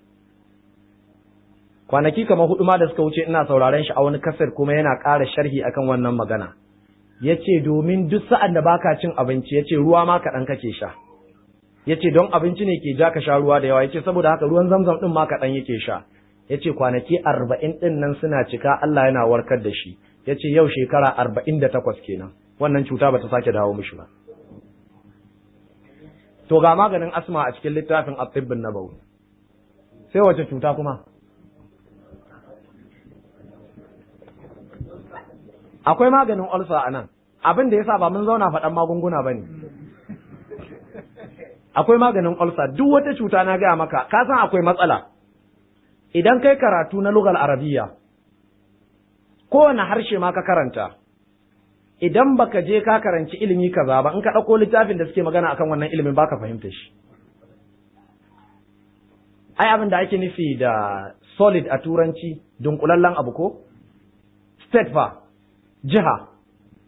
Tun aka ce solid state, jiha daskararriya, fasara ta kenan in the literal meaning. Amma malamin science idan ya ce solid state akwai abin da yake nufi ba wacce ma'ana yake nufi ba. Mun fahimci wannan? To haka istilahi yake wurin kowa. Idan ka taho wurin dangin mu teloli, kana zaune shagon teloli sai ka ji tela ya ce wa dan uwan shi miƙo min koshiya. Sai ka ga ya miƙo mai wani karfe kwantararre haka. Idan ka tafi wurin masu damun fura, in ta ce miƙo min koshiya, koshiyar nan iri ɗaya ce da ta teloli? Wani irin ludayi ne gashi nan. Ko ba haka ba? Amma sunan fa yayi ɗaya, amma ma'anar fa kowa da technical word da istilahin da yake amfani da shi. Mun fahimci wannan ko? Idan ka tafi inda ake sai da kore sai ka ji ana cewa ƙwaryan nan naira 50 ce. Idan ka tafi wurin ƴan gora sai ka ji sun ce ƙwarya naira 150. Ƙwaryar gora daban da ƙwaryar ƴan korai. Ko ba haka ba? So kowa akwai istilahin da yake amfani da shi, akwai technical word da yake amfani da shi. Kalma ce wadda yake shi kadai ya san ma'anarta. To in kai karatun littafin Larabci, ka iya lugal Arabiya, idan ka ɗauko waɗannan littattafai na shari'a, ba za ka fahimci abin da suke nufi ba sai in ka koma wurin masu su. Zan buga misali ɗaya a risala sai a wuce ya isa. Mai risala ya ce babu zakatil aini. Menene al'ainu da Larabci? Ido, to babin zakka ido. Sai a fara da naka. Ya ake zakka ido a kwakula ɗaya ban ɗaya? To al'ainu a nan mai risala yana nufin me? Kuɗi.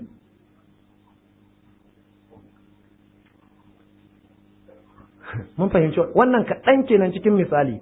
Ga malaman fiqh muna zaune da su ka zo wurin su ka sha karatu, in ba haka ba za ka mutu da jahilci. Sheikhul Islam Ibn al-Qayyim yace shahadtu wa shahadtu shaykhana yursilu ila al-masru man yukhatibu ar-ruh allati fihi. Ibn al-Qayyim yake cewa na ga malamin mu Ibn Taymiyyah yakan aika wurin mutumin da aljani ya buge shi yace qala laki shaykh, malan yayo aiki ya ce a gaya miki ukhruji ki fita daga jikin wannan mara lafiya fa inna hadha la yahillu laki, yin haka bai halatta ba gare ki. Fa yufiqu al-masru, sai aga wannan mara lafiya ya farfado, aljanin ya rabu da shi. Wa rubama khatabaha bi nafsihi, wani lokacin Ibn Taymiyyah da kanshi yake zuwa ya magana da aljanin. Wa rubama kanat ar-ruhu marida, wani lokacin sai a samu aljanin mugu ne mai taurin kai. Fa yukhrijuhu bid-darbi, sai Ibn Taymiyyah ya hada da duka sannan yake fitar da shi. Fa yufiqu al-masru, sai wannan mara lafiya ya farfado, wala yuhissu bi alamin, bai jin zafin wannan duka. Wa qad shahadna nahnu wa ghayruna minhu zalika miraran. Ibn al-Qayyim al-Majrin Ibn Taymiyyah ne yace da ni da wasu duk mun ga irin wannan Ibn Taymiyyah yayi so da dama. Wa kana kaseeran ma yaqra'u fi udhun al-masru, so da dama Ibn Taymiyyah yakan kama kunnan mara lafiyan da aljanni ya buge shi, yana karanta mishi afa hasibtum annama khalaqnakum abasa, afa hasibtum annama khalaqnakum abasa wa annakum ilaina la turja'un. So da dama Ibn Taymiyyah yakan karanta haka. Ma'anar wannan aya, shin kuna tsammanin mun halicce ku ne don wasa? Ko kuna tsammanin ba za ku komo gare mu bane? Wa haddathani annaha qara'aha marratan fi udhun al-masru. Ibn al-Qayyim yace Ibn Taymiyyah ya bani labarin cewa wata ran ne wa wani mara lafiya karatu, sai ya karanta wannan aya a kunnan mara lafiyar. Fa qalat ar-ruh, sai aljanin yace na'am, afa hasibtum annama khalaqnakum abasa, wa annakum ilaina la turja'un, tsammani kuke mun halicce ku dan wasa kuma ba za ku dawo gare mu ba? Sai aljannin yace eh. wa madda biha sautahu, ibnu taymiya ya daga muryar shi, qala, ya daga muryar shi yayi karatu, yace fa akhadtu lahu asan, ne karatu aljannin nan bai gigita ba, yace sai na dauko sanda, wa darabtuhu biha, na daki wannan ainihin aljani da wannan sanda fi uruqi unuqihi, a jijiyoyin wuyan mara lafiya, hatta kallat yadaya min ad-darb, yace har sai da hannaye na suka sage saboda duka. walam yashukka al-hadiruna annahu yamutu lidhalika ad-darb, duk waɗanda ke halarci a wurin ba sa shakka akan cewa wannan mara lafiya zai mutu saboda wannan duka yayi yawa. fa fi asna'i ad-darb, ibnu taymiya yace ina cikin wannan duka, qalat, sai wannan ainihin wato aljani yace ko tace ana uhibbuhu, ai ina son wannan mara lafiya ne shi yasa na shiga jikin shi. fa qultu laha, ibnu taymiya sai yace sai nace da wannan aljana, huwa la yuhibbuki, shi baya kaunarki. qalat, sai tace ana uridu an ahujja bihi, ina son in kai shi aikin hajji ne. ai ka san aljanu suna diban mutane suna kai su aikin hajji, ina son kai shi aikin hajji ne. fa qultu laha, sai ibnu taymiya yace sai nace huwa la yuridu an yahujja ma'aki, baya son ya je hajjin tare da ke. fa qalat, sai tace ana ada'uhu karamatan laka, to zan rabu da wannan ainihin mara lafiya saboda girmama ka, saboda karamarka. qala, sai ibnu taymiya yace qultu, sai nace la, ban yadda ba, walakin ta'atan lillahi wa lirasulihi, sai dai ki fita dan yi wa Allah da manzon Allah ta'a ba dan ni ba. kaga wannan na daga cikin madakhilush shaitan, yana daga cikin inda shaitan zai fito ya lalata ka kai da kake neman ka raba shi da mara lafiya. Ya ce zan fita dan girmama ka, kaga sai ka rinka jin ashe kai ma wata tsiya ne, to shikenan kai asara. sai ya ce a'a, sai dai ka fita saboda wa Allah da manzon Allah ta'a. qalat, sai ya ce fa ana akhruju minhu, to zan fita. qala, ibnu taymiya yace fa qa'ada al-masru, aljannin yana fita kawai sai aka ga ainihin mara lafiyan nan ya tashi zaune, yaltafitu yaminan wa shimalan, yana waiwayawa dama da hagu. wa qala, sai shi mara lafiyan dan bai san ma an kawo shi wurin malam ba, daga gida aljanni ya bige shi, aka ɗibo shi rangaranga aka kawo shi. da ya miƙe gan shi gaban malam sai ya ce ma ja abi ila hadarati sheikh, me ya kawo ni wurin malam? qalu lahu, sai jama'a suka ce wa hadha ad-darb kulluhu, duk wannan duka da aka yi maka baka ji ba? fa qala, sai ya ce wa ala ayyi shay'in yadribuni ash-shaykh wa lam uznib, mene malam yake duka na, ni ban yi laifi ba. kun ga duk dukan bai ji ba fa, ai har duka na malam me nai, ni ban yi laifi ba.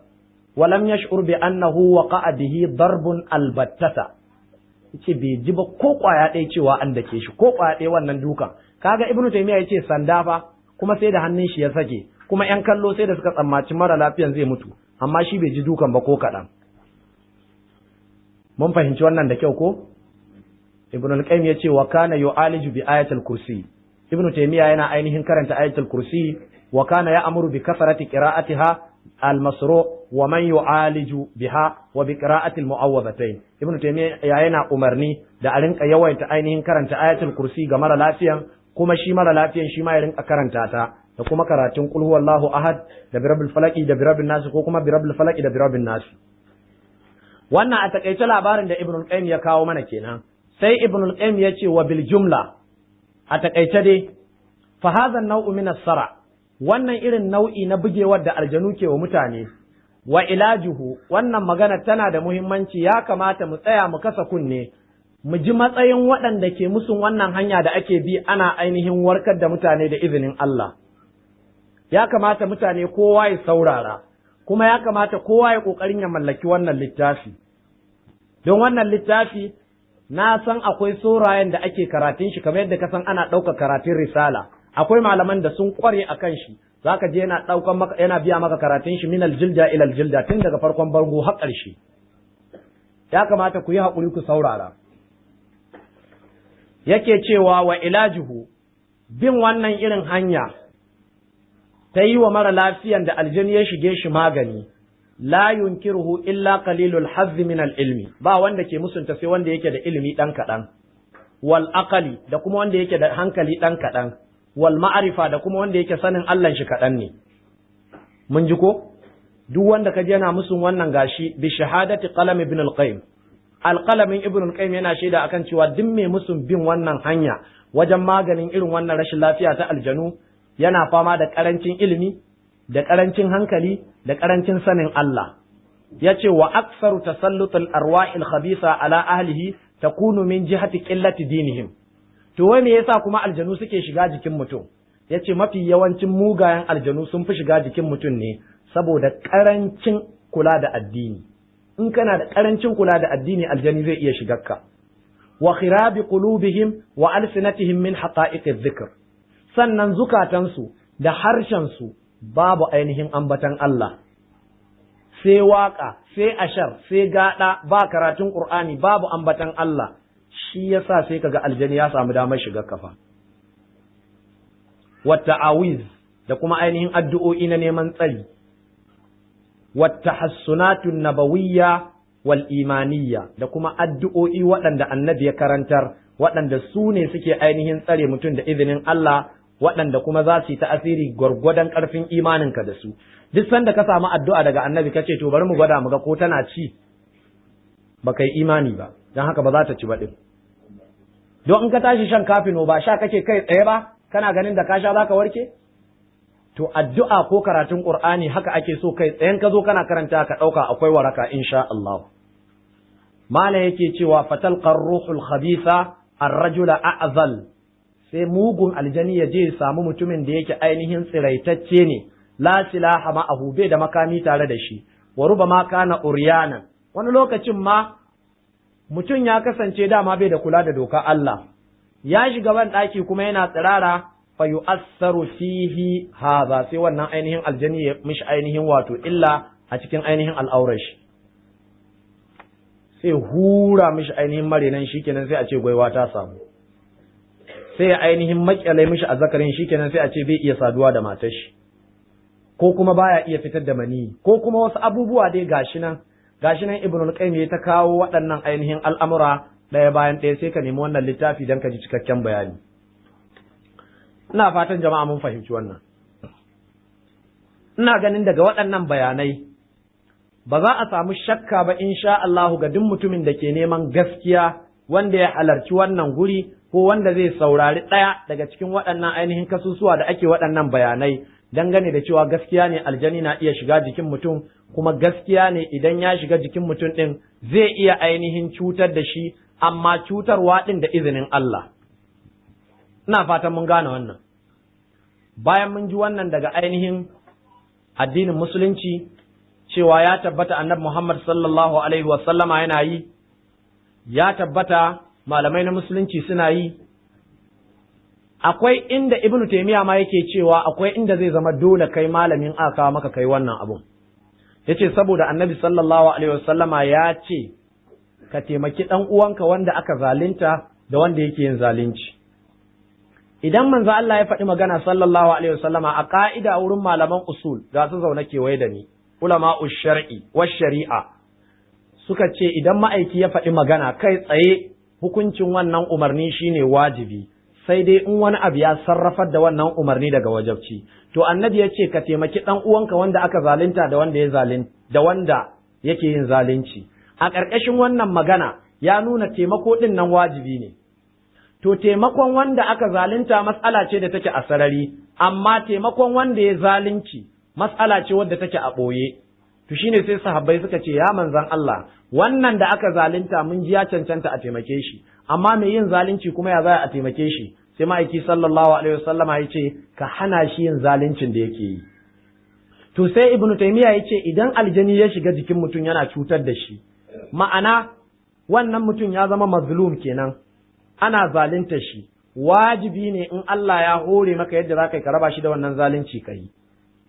Don haka akwai inda al'amarin yakan zama halal, akwai inda yake zama mustahabbi, akwai inda yake zama wajibi, ma'ana in baka yi ba ma za ka iya samun laifi akan haka. Ina fata an gane wannan. To bayan duk mun gama jin waɗannan gaba ɗaya, kamar yadda na fare mana ishara a ɗazu, wannan al'amura har cikin addinin da annabi Isa ya zo da shi ya tabbata, shi yasa na zo da gashi alkitabul muqaddas, the Holy Bible. Ba don mun rasa hujja a cikin addinin musulunci ba, don haka muka jero hujjoji a cikin addinin musulunci ko waɗanda su kansu sun isa. To amma abin da muke so mu nuna wa mutane shine ai ba ma wai cikin addinin musulunci ba kaɗai, a'a har cikin addinin Kiristanci akwai waɗannan abubuwan, gashi Bible ya tabbatar da shi ainihin za mu karanta insha Allahu. Sai dai kuma ma'aziratan an saba in za a yi hujja da Bible ana zuwa da King James Version ko kuma New kaza kaza, amma ni kuma na zo da na Larabci ne daga shi zan yi karatu ɗin. Ina fatan mun gane, Allah ya shiryar da mu. Gashi ainihin a cikin Injila ta Matta, a cikin Sura ta 17, zan ainihin karanta daga aya ta 14 zuwa aya ta 21.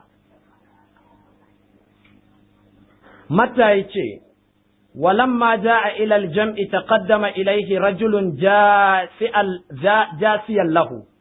a lokacin da annabi Isa ya halarto ya samu ainihin taron jama'a, sai wani mutum ya matso kusa da shi ya durƙusa. Wa ƙa'ilan, wannan mutum ya durƙusa yana mai cewa annabi Isa, ya sayyidu rahamibni, mai gida ka taimaki ɗana, ka tausaya mishi, fa innahu yusra, domin wannan ɗanawa yana fama da farfaɗiya, wa ya ta'allamu shadidan, kuma yana shan wahala ƙwarai da gaske. Wa ya ƙa'u kasiran fin nari wa kasiran filma, so da yawa yakan faɗa cikin ruwa, so da yawa yakan faɗa cikin wuta, wani lokacin ma so da yawa cikin ainihin wato ruwa yake faɗawa. Wa ahdartuhu ila talamizika, yace kuma na kawo wannan yaro na zuwa ga almajiranka, falam yaqdiru an yashfuhu, amma sun kasa warkar da shi. Fa ajaba Yesu, sai Yesu ya amsa da cewa, wa qala yace ayyuhal jilu ghairul mu'min almultawi, yace ya ku waɗannan mutane ƴan ƙarshen zamani waɗanda kuke kangararru, ila mata akunu ma'akum, yaushe ne har zan zauna tare da ku, ila mata ahtamilukum, yaushe zan iya jura irin wahalhalu tare da ku, ma'ana na daɗe ina karantar da ku amma yanzu ba ku fahimci abin da ake nuna muku ba. Qaddimuhu ilayya, sai ya ce ku kawo wannan yaro mara lafiya nan gare ni, hahuna nan wurin. Fantaharahu ya so, sai annabi Isa ya buga wannan ainihin shaitani tsawa, fa kharaja minhu shaitanu, sai wannan aljani ya fita daga jikin shi, fashufiyal gulam, sai yaron ya samu sauki min tilka sa'a nan take. Thumma taqaddama talamiz ila Yasu' ala infiradin wa qalu limadha lam naqdir nahnu an nukhrija. Da annabi Isa ya keɓe gefe guda, sai almajiran shi suka bi shi suka ce, yaya aka yi mu muka kasa fitar da shi kuma kai ka fitar da shi? Faƙala lahum Yasu', sai annabi Isa ya ce musu, li adami imanikum, saboda rashin imaninku shi yasa kuka kasa fitar da shi. Wannan Bible ne yake tabbatar da waccan magana fa. Waɗannan lambobi da muke faɗi, sura kaza shafi kaza, ko na turanci ka ɗauka gashi King James Version, ko kuma wannan na Hausa ka ɗauka, duk zaka gani duk ɗaya ne. Abin da yasa muna ainihin fifita larabci din ne akan kowane harshe, shi yasa muka zo da na larabcin muke karanta, amma ga na turancin ga ainihin na Hausar, alhamdulillahi rabbil alamin. Za mu zo duk za mu ainihin farfaɗo wuraren insha Allah. Ku ɗan yi a haƙuri a hankali. Sai ya ce abin da yasa kuka kasa ainihin wato fitar da shi saboda rashin imaninku. Fal haqqu aqulu lakum, annabi Isa ya ce gaskiya nake gaya muku ya ku jama'a. Law kana lakum imanun mislu habbati khardalin, da a ce kuna da imani da ban gaskiya da Allah gwargwadon ƙwayar zarra, lakuntum taquluna li hadha aljabal intaqil min huna ila hunak fayantaqil. Da za ku iya cewa dutse kaza tashi daga nan ka koma kaza kuma ya tashi ya koma din saboda ƙarfin imanin ku. Wala yakunu shay'un ghairu mumkinin ladaykum, kuma da ba a samu wani abu da zai gagare ku ba. Wa amma hadha aljins, annabi Isa ya ce musu amma wannan irin jinsi na aljani, fala ya khruju illa bis salati was saumi, babu yadda za a ya fita sai ta hanyar addu'a da kuma azumi. Ma'ana sai an yi addu'a an roki Allah, sai ya zama kuma kai din nan mai lazumta biyayya Allah ne, kamar azumi da makamantan shi. Wannan abin da ya zo kenan a cikin ainihin Injila ta Matta. Sai kuma Markus, a cikin ainihin Sura ta 9, za mu karatu shafi na ma'ana lambar aya ta 11 zuwa ta 27 ko da 8.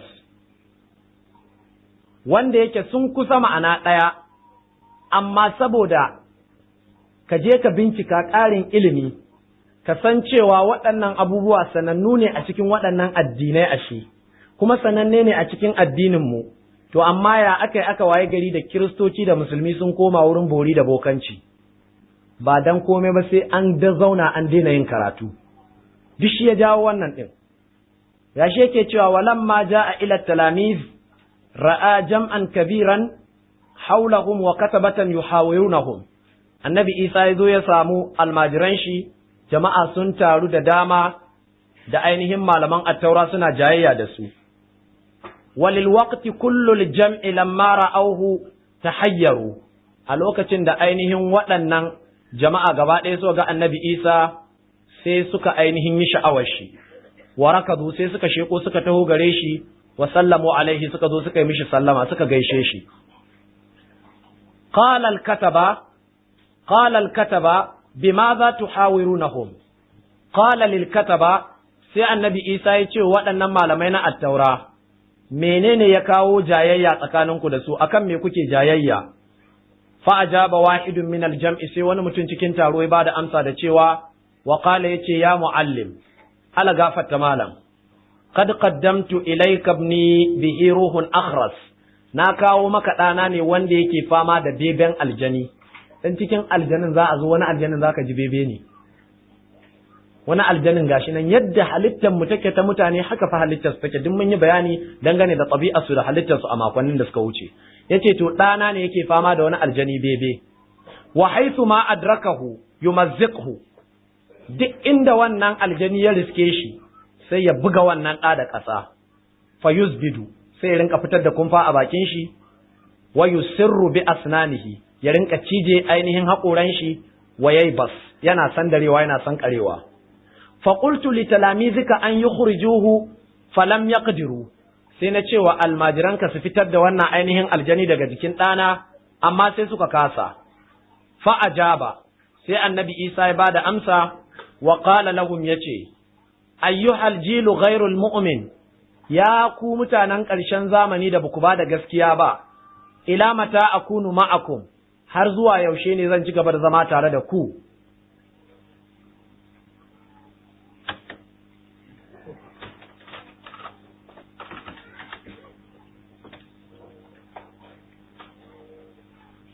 Abinda Annabi Isa alaihi salatu wassalam yake ainihin wato cewa mutanen shi kenan, ma'ana har zuwa yaushe ne zan ci gaba da zama tare da ku? Wa ila mata ahtamilukum, kuma yaushe zan ta ɗawainiyar wahala da ku? Qaddimuhu ilayya, sai ce ku kawo mini yaron. Fa qaddamuhu ilayhi, sai suka kawo mishi. Falamma ra'ahu lil waqti sara'ahu ar-ruh. Annabi Isa yana ganin yaron nan take sai aljanin ya make shi. Fa waqa'a 'ala al-ardi yatamarragh, sai ainihin wannan yaro ya faɗi ƙasa yana ta birgima.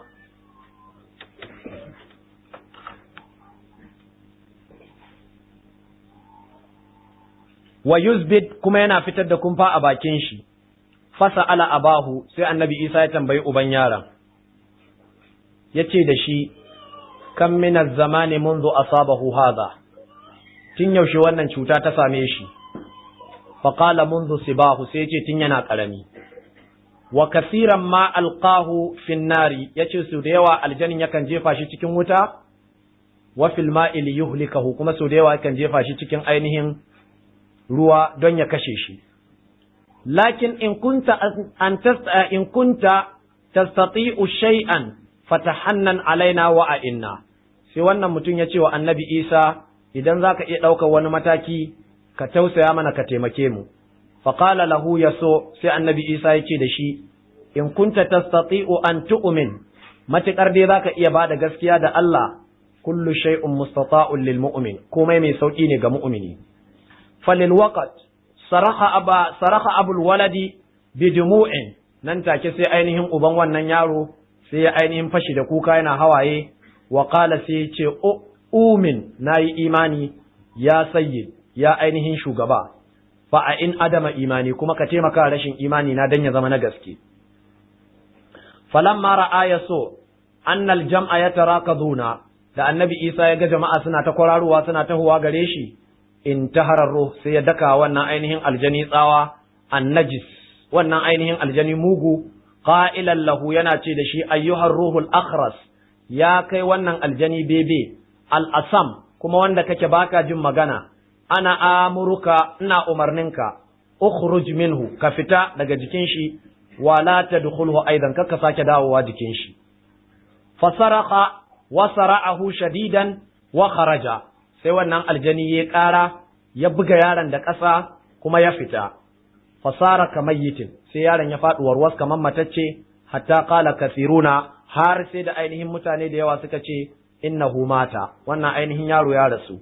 Fa amsakahu yasu'u biyadihi, sai annabi Isa ya kama shi ya daga shi da hannun shi, wa aqamahu fa qama, ya zaunar da shi ko ya tsaye da shi kuma sai ya tsaya. Walamma dakhala baitan sa'alahu talamizuhu ala firadin, da ya shiga wani gida sai almajiran shi suka bi shi suka tambaye shi limadha lam naqdir an nukhrija, me yasa mu muka kasa ainihin fitar da shi wannan aljani? Fa qala lahum, sai ya ce hadha aljinsu, wannan irin jinsi na aljani la yumkin an yakhruja bi shay'in illa bis salati was sawmi, ba zai yi wa fitar da shi ta wata hanya ba sai ta hanya ainihin wato addu'a da kuma yin azumi. Wannan a takaice abinda ainihin ya zo a cikin Bible kenan. Wuri na uku kuma shine ainihin har yau a cikin Injila dai ta Luqa, a cikin ainihin wato Sura ta 9 daga aya ta 37 zuwa aya ta 41. Waɗancan da muka karanta sun isar, ba sai mun sake ainihin karanta wannan ba. Ina fatan mun gane wannan. To waɗannan mun karanta su ne don ka fahimci cewa ashe har addinin Kiristanci ya zo da wannan. Kuma Kiristoci sun kasance suna yin waɗannan abubuwa. Kuma har suna ainihin ruɗar mutane da waɗannan abubuwa suna shigar da su addinin Kirista. To dan menene mu musulmi waɗannan al'amura kai bai waye ba a kansu da, kanmu ya zo ya waye yanzu kuma malamai za su tashi suna taɓaɓɓaki. Duk wanda ya ce bin wannan hanya ta karatun Alƙur'ani a cire mutum aljani bokanci ne, bai fa san bokanci ba jama'a, bai kuma san asiri ba, sannan bai san bori ba. Domin tun da ya kasa bambance hanya ƙur'aniyya al'imaniya da hanya alkufriya a shirkiya, ya nuna bai san imani ba, bai san shirka ba, bai san kuma ainihin abin da ake kira bori ba balle alƙur'ani, tun da dai al'amuran ya kasa ware su. Mun fahimci wannan da kyau ko? Kuma zai yiwu a ce wannan larura addinin musulunci ya zo da maganin cuta kowace iri ce, amma addinin musulunci bai zo da wannan larurar ba da tafi kowace haɗari ga jikin ɗan adam? Duk wata cuta da ka sani jikin ɗan adam addinin musulunci yana da maganinta. To sai ya yi wannan hanya ce addinin musulunci bai santa ba, sai a ce larura ce a tafi wurin bokaye. Wallahi al'azimi a cikin addinin musulunci babu inda larura ta halatta maka zuwa wurin boka ko ɗan bori, babu wannan.